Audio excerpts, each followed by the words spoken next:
Little thing, very important though. Listen up. Why miss the moment when there is DBS? From anytime, anywhere, stream our live coverages.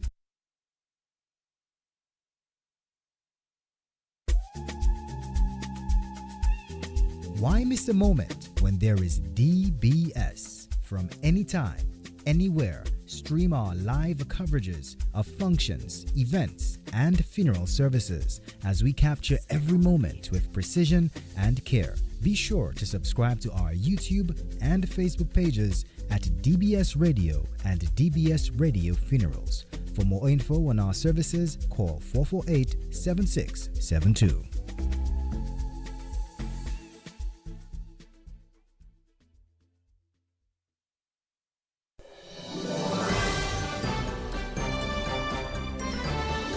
Fair and balanced. Here's the headlines. The Ministry of Education reacts to the recent deaths of 2 secondary school students.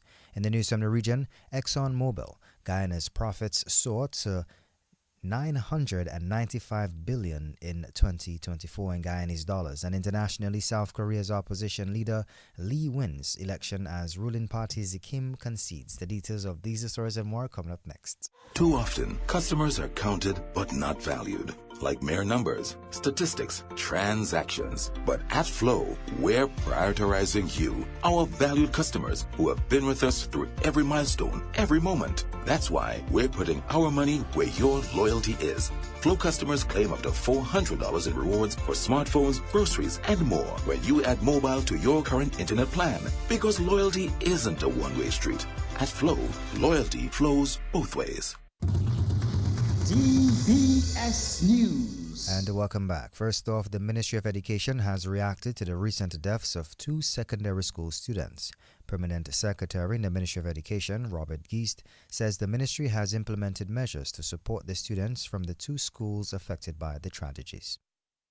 The Ministry of Education, Human Resource Planning, Vocational Training, and National Excellence extends its deepest condolences to the families, friends, and school communities affected by the tragic passing of 2 young students, Jediah Charles, a second-form student of the Dominica Grammar School, and Kai Brumant, a 4th-form student of the St. Mary's Academy. The Ministry of Education shares in the grief of the families, classmates, and educators impacted by these tragedies. We extend our deepest condolences to the bereaved families during this time, and we keep you in our thoughts and prayers. The ministry has deployed psychosocial support teams to provide counseling service to students, teachers, and staff at both schools. This support will remain available as long as necessary to help the school community cope with this profound loss. As we reflect on these young lives gone too soon, we reaffirm our commitment to the well-being of all students and staff across Dominica's educational institutions. Permanent Secretary in the Ministry of Education, Robert Geist. Minister of State in the Ministry of Agriculture with responsibilities for fisheries, Julian Defoe, says government has implemented several initiatives to strengthen the sustainable use and management of the country's coastal fisheries resources. His remarks came at the opening of a 2-day seminar marking the conclusion of the Coast Fish Project, which began this morning at the Fort Young Hotel. Stakeholders from the fisheries sector across 6 OECS member states are currently on the island for the seminar. The project for strengthening sustainable use and management of the coastal fisheries resource in the CARICOM country, funded by the government of Japan and expertly coordinated by the Caribbean Fisheries Mechanism, represents modern policy. It embodies partnership, purpose, and the power of people working together for sustainable progress. For Dominica, our participation in Coast Fish has been nothing short of inspiring. From our pilot interventions in Portsmouth to Curry, within the Fisheries Division itself, the test site in Jimit, we have seen how meaningful investment, guided by science and driven by community, can lead to tangible, sustainable change. We build and deploy artificial reef structures to enhance lobster habitats, structures crafted with the direct involvement of our local fisher folks. We saw formation and flourishing of a vibrant CMOS farmers group in Tukari, thanks to improved techniques and material support. And importantly, we trained and empowered our people, fisherfolk, vendors, processors with skills in food handling, fish processing, seamoss cultivation, and co-management principles.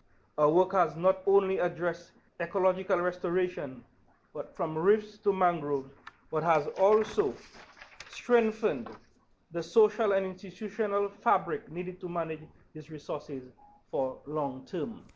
DFO reaffirmed the government's commitment to support and expand interventions presented under these projects despite current challenges. We know too well the vulnerabilities that come with being small island developing states. Our coastal shelves are narrow, our marine ecosystem fragile, and the twin threats of climate change and unsustainable land use press on our coastal resilience. But within these challenges lies opportunities to innovate, adapt, and lead.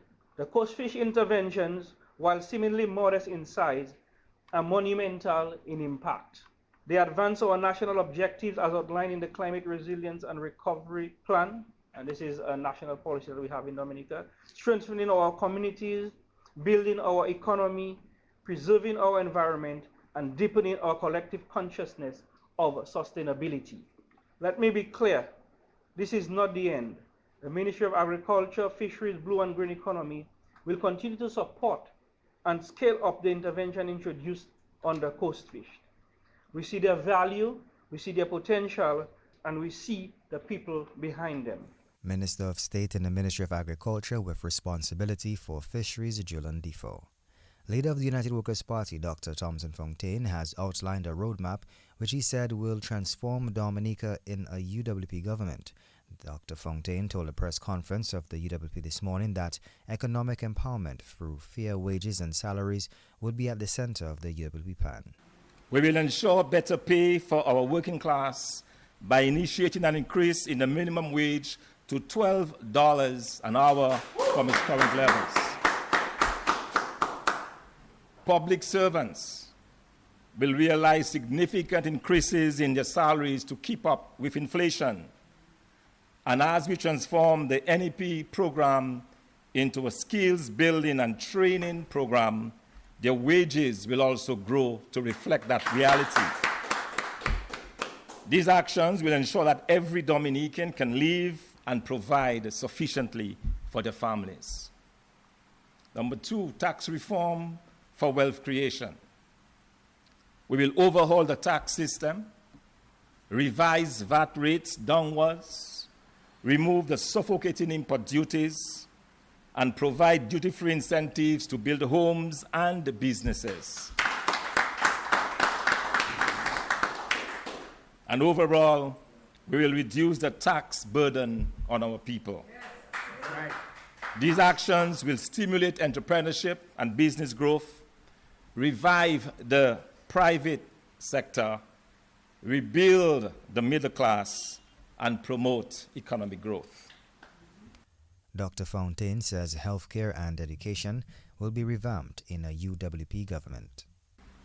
We will rebuild the healthcare and education systems, ensuring that they are accessible, efficient, and responsive.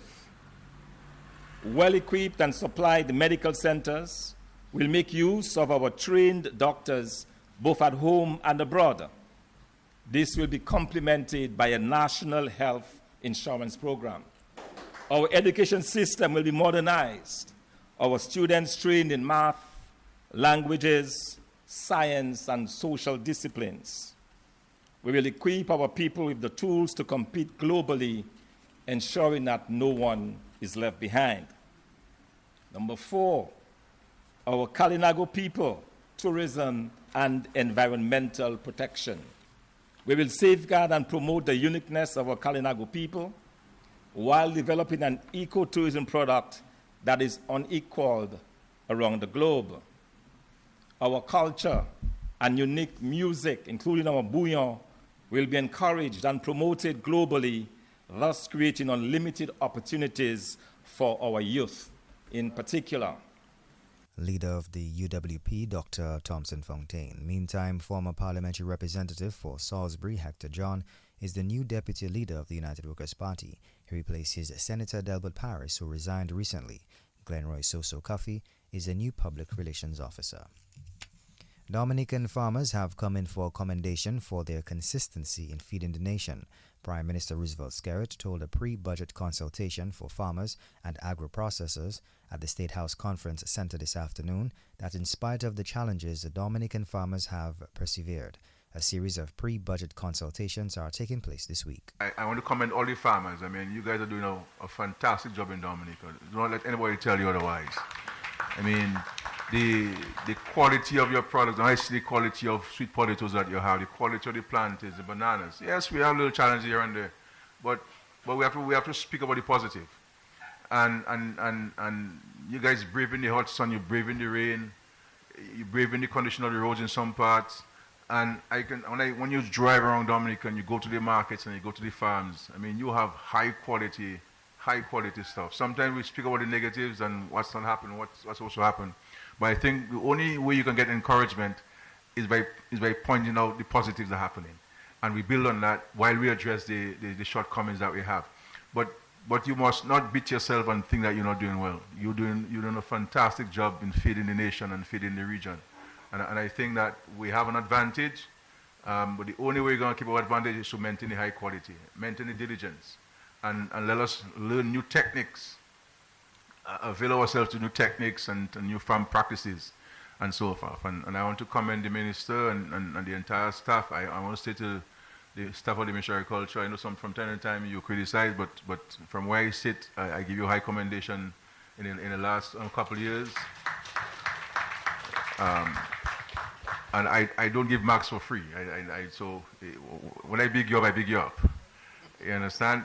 And privately, I'll chastise you where you have to, but I think we're doing very well. And the Fisheries division, you know, with all of you doing there, I mean, so I mean, there's a lot more to be done because unless we are dead, we will not have things to deal with.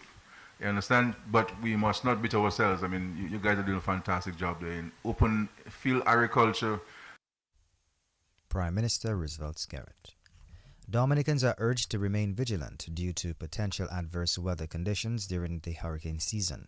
Senior Met Officer Itoma James says these events can have a significant impact on the country. The 2025 Atlantic hurricane season began on June 1st. We get affected by a lot of tropical waves during the season, and the predictions are for there to be a little bit above average this year in the West African monsoon, which will also influence the ability for storms to form, especially affecting us here in the Eastern Caribbean. As it relates to preparedness of the public, the Met Office will always advocate for preparedness. We joined the voice of the Office of Disaster Management to let people understand that regardless of what time of the year it is, adverse weather effects are things that can affect us here in the tropics. So it may not be a hurricane, it could be a trough, it could be one of our tropical waves coming across. All of these can cause a lot of destruction and damage because we know we are very susceptible to the effects of weather, especially the excess rainfall. So we ask the public to be prepared, not just wait on the hurricane season, be prepared regardless. Senior Met Officer Itoma James. James says the Dominica Met Service capacity has been strengthened and it is looking to implement new strategies this year.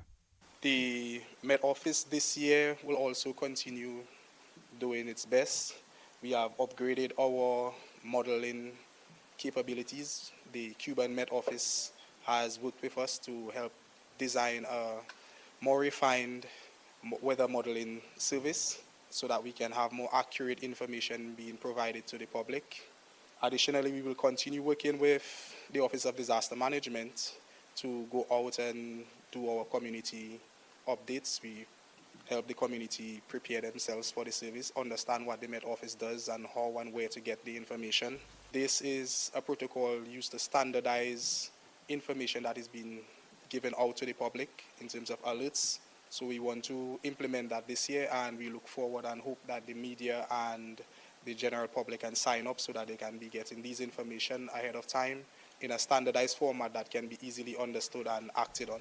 Senior Met Officer Itoma James. Prime Minister Roosevelt Skerrit has defended the presence of Prime Minister of Barbados and CARICOM Chairman Mia Mottley as the guest speaker at the DLP 70th anniversary rally in Dublin on Sunday. Mr. Scarrett says the level of support from Mia Mottley and the Barbados government to Dominica over the years is appreciated. He says Mottley has proven to be a true friend of Dominica. They said she's not welcome in Dominica because celebrating with her Labour Party comrades in Dominica while she is the chair of CARICOM amounts to interference in Dominica's internal affairs that violates the CARICOM Charter. This is straight and plain unadulterated foolishness, ladies and gentlemen. Because I can tell you that when we came into government and we had to rescue this country, we went to the IMF. The first country that gave us some help was the government of Barbados, ladies and gentlemen. And Prime Minister Mia Mottley was in the cabinet then. And as Attorney General, she's the one who drafted the agreement to sign with Dominica. And Barbados was at the forefront of speaking to the IMF and the World Bank for Dominica. And when Erica hit us, Mia Mottley was not in government, she was the leader of the opposition. And one of the first calls I got in the region was from Mia Mottley offering help to Dominica. When Maria came, again, Prime Minister Mottley came forward and provided support to Dominica, mobilized help and galvanized support across the world for Dominica. So we in Labour and we in Dominica know what gratitude is, ladies and gentlemen. And we are grateful to Mia Mottley and the government and people of Barbados for their kind support.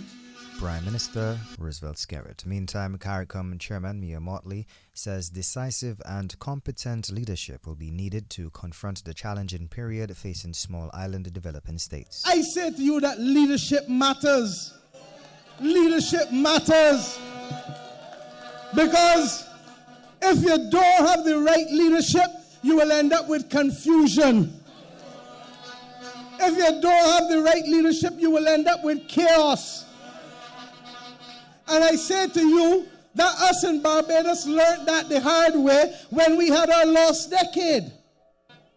But what I want us to understand in this region now is that yes, we need the leadership at the top, but we need the partnership with ordinary people. Ordinary people must begin to play their part.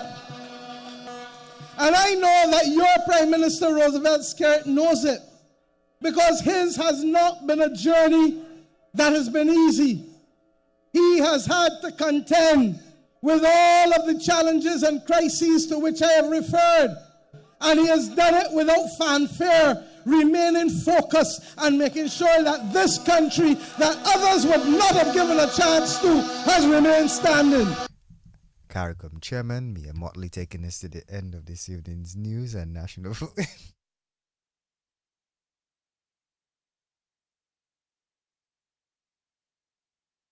Up next is news from the region and international. Too often, customers are counted but not valued. Like mere numbers, statistics, transactions. But at Flow, we're prioritizing you, our valued customers who have been with us through every milestone, every moment. That's why we're putting our money where your loyalty is. Flow customers claim up to $400 in rewards for smartphones, groceries, and more when you add mobile to your current internet plan. Because loyalty isn't a one-way street. At Flow, loyalty flows both ways. DBS News. And welcome back. News from the region. ExxonMobil Guyana Limited, or EMGL, the operator of the lucrative Starbrook Block offshore Guyana, earned the Guyanese $955.1 billion in profit at the end of 2024. The company's income statement showed that EMGL generated about $1.7 trillion in Guyanese dollars in revenues, as EMGL's Vice President and Business Services Manager John Colling said the increased revenue is definitely in line with the company's financial projections, given the increase in oil production in the Starbrook Block and the price at the environments. Internationally, opposition leader Lee Jae-myung will be the South Korea's next president following a snap election, with official results showing him well ahead of his main rival, who conceded defeat early morning. Kim Moon-soo of the ruling Conservative People's Power Party, conceded the race to Lee in a speech congratulating him on the victory and saying that he humbly accepts the people's decision. Lee's victory comes exactly 6 months after the country's previous leader declared martial law and plunged the nation into chaos. Well, this brings us to the end of this evening's news. Up next is sports.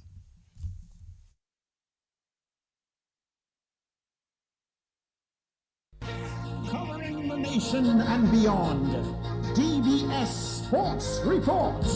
Here's a fun fact. In just 29 seconds, you can say goodbye to paper bills forever. Seriously, in 29 seconds. That's less time than this ad. Head over to discoverflow.co or visit us in-store and update your contact information now. By October 1st, your bills will be digital, easy to access, secure, and hassle-free. So what are you waiting for? This ad still has 2 seconds left, and you could have already gone paperless. And welcome to your evening sports. First, we head to Mr. Joseph Fado for the latest in under 15 sports cricket. Thank you very much, Hassan Robinson. Well, the Northeast Comprehensive Schools are the under 15 cricket champions. That game taking place this afternoon at the Benjamin's Park against the Castlebruce Secondary School. Well, the Castlebruce Secondary School won the toss and elected to bowl. And of course, in the end, the scores and the breakdown were as follows. The Northeast Comprehensive scored 125 for 9 in 23.4 overs, with Kellen Christmas getting 62 and Nyan Davis 32.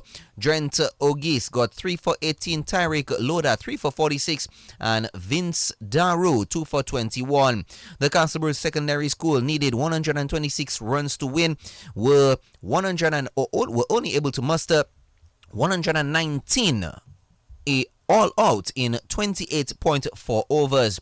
Dylan John got 33 and Durwan Benjamin 19.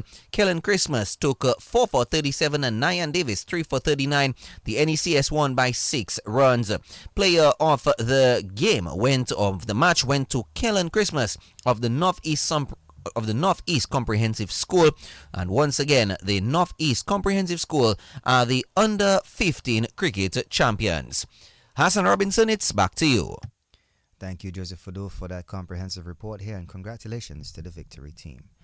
And into some more sports here. The West Indies women's player Stephanie Taylor says the England tour has been challenging so far. Her comments came ahead of the second one-day international match today as England took a 1-0 lead in their ODI series against the West Indies after securing a comfortable win on Friday. The West Indies women went down by 108 runs.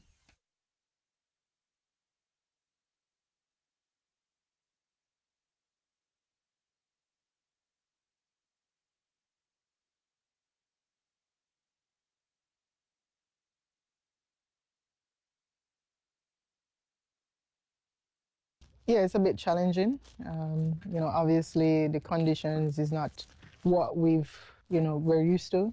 But I think, some of our batters been, doing really well. I mean, Haley leading from the front. And even with, having some young players, I thought the young players are doing, fairly decent. I thought Jazara had a really good go in the first T20 game. And, everything for her is, pretty much experience. And even for Liliana, getting used to playing against, top teams and just, being out there with us and, gaining that experience and, that exposure really that will propel them, further on in the future. Yeah, like her influence, leading from the front, as I said, has been, tremendous. She had a really good, T20 series and started off the ODIs really, really well. Hopefully she get 100 in, in one of these games and hopefully we get a win, too. But I believe that we've been playing on, really good wickets, seeing the way how, Haley handle, batting at the top there, batting even deep for us too. Yeah, it's been good. West Indies women's player Stephanie Taylor. Head coach of the men's senior national football team, Wellington Sabin, is hoping his side can play an exciting brand of football as they take on the British Virgin Islands as the FIFA World Cup qualifiers continue on Wednesday. Both teams are at the bottom of the group, but Sabin says he's looking to end the qualifiers on a strong note. Dominica will play the BVI at 3 p.m. on Wednesday afternoon at the Windsor Park. As always, when we go to represent the country, we put our best foot forward and we aim to represent the country to the best of our ability, especially since the game is at home. Tomorrow has a special significance since it's our long-standing captain's last game, and we want to come and bring a victory for him while also allowing him to keep a clean sheet. So tomorrow is about going and having fun because, like the previous coach rightfully said, we cannot qualify for the World Cup qualifiers anymore. It's just about going and see the amount of points we can pull from the next two games. Leading up to the Barbados game, we did a lot of defensive work, but we didn't focus too much on the attack. And post those games, we did a lot of attacking work to ensure that we can finish clinically. Because, while we managed to maintain 2 clean sheets, but we didn't score any goals. And that was kind of disappointing for us. So we aiming to go tomorrow and score some goals. In our past encounters, we never lost to BVI. At the same time, we're not going to take it for granted. We're going to play the game for what it is. Like I said, we go in for 3 points every time we step on the field. We aim to bring home 3 points. It doesn't always happen, but that is the aim for tomorrow. The team is always confident, whether it be in the youth or in the seniority of the team. We are always confident stepping out there, and we are even more confident in front of our home fans. So we hope that the home fans will come out, or not hoping, the home fans will come out and support us tomorrow and be that 12th man and push us on over the line. Head coach of the men's senior national football team, Wellington Sabin, the match will be the last match on home soil for national captain Glen Prince. Prince is retiring at the end of the qualifiers. He says the time is right to hang up the gloves. The time is now. And one of the reasons why I am retiring now is because I still believe I have a lot to contribute to the team. But I never wanted to be in a situation where I feel like I am holding back anybody. Right now, we have really competent goalkeepers coming up. I believe that Dominica is in good hands. With these keepers, with Jerome, with Dante, etc. These are amazing goalkeepers. Of course, they have a lot to learn, but I just remember me being so young, starting making my debut at 18, and being so young and inexperienced, but then getting the experience over the years through playing. And the longer I am here, the longer that they're going to stay on the bench, pretty much. And so it will be important for them to get that experience playing. I know how important that is. And so I looked at everything, and not just myself. Of course, I firmly believe that I could still go on until I'm probably 45. I'll be 38. I'll be 38 next year. It was important for me to look at it from that angle. And of course, they have been extremely supportive of them. I really want them to do well. They're good players and good human beings first and foremost. So the time is now. I'm happy that I was able to do what I did for Dominica. And that was national captain Glen Prince. Meantime, head coach of the British Virgin Islands, David Perez, says he's hoping that the BVI can turn up and put on a solid performance against Dominica. The team is ready for the game. It's a very good opportunity for BVI. It's the opportunity for win the 3 points in the history of BVI, and we are ready for the game, for enjoy the game. And that is the most important. The most important in the team in this moment is the mentality and compete 200% 90 minutes, 95 minutes, and this is the whole area for this moment in the games. My plan is win the game. Is normal, but the Dominica football is same to Caribbean football. Fast, strong players, and we plantain the same. I tell you, is the mentality. Compete is the most important, and in football is 11 versus 11, and score the goals. If we score, we win. If I score Dominica, we lose. That is the football. But my plan is for me and for my team now in this moment. Head coach of the British Virgin Islands, David Perez. England completed a clean sweep series victory against the West Indies after picking up a 7-wicket win in the third and final one-day international on Tuesday. Needing 252 for victory, England made 246 for 3 in 29.4 overs, winning with 62 balls remaining via the Duckworth-Lewis method. Jamie Smith got 64, Ben Duckett got 58 and Joe Root 44. Alzarri Joseph, Gudakesh Moti and Roston Chase took 1 wicket each. Earlier, batting first, West Indies posted 251 for 9 in a match that was reduced to 40 overs due to rain. Sherfane Rutherford made 70, Gudakesh Moti added 63, and Alzarri Joseph 41. Jamie Smith was named player of the match, whilst Joe Root was named player of the series. Shea Hope is the West Indies captain. There's always positives that you can take from any series or even a match, but it's great to see Casey Carty's form continuing. He's shown great progress over the last couple of months. Alzarri with this enforcing role there in the middle, taking some crucial wickets for us in the last game to keep us in the game. But yeah, there's always areas that you can improve on, but certainly we try to stress on the positive as well. On today's match, Sherfane Rutherford comes back in and produces some class and some for today. A word on him? Yeah, he's a quality player. He looks like he's playing a video game sometimes, but I just love to see the way he goes about his prep and obviously the way he goes about his innings whenever he bats. It's great to see him continue his form. He's been scoring runs for fun for the last couple of months, maybe a year and a half. So it's great to see him going well, and hopefully he can continue for West Indies. Your attention now turns to World Cup qualification, getting to that top 8. Is it a matter of working at the gap between the difference between you and the next group, or sticking to the process of developing players? It's a mixture. You have to try to deepen the pool as best as you can. But having said that, we've got to bank on our experienced players to perform. We've got to look at that top 8 as you're talking about. But yeah, it's a mixture. You can't necessarily focus on one thing too much, but we need to win a lot more games to make sure we have the automatic qualification. West Indies captain Shea Hope. England captain Harry Brook commended the efforts of his players. Yeah, the way we started off at Edgbaston was amazing. To get 400 on the board and then to bowl them out convincingly was a really nice start.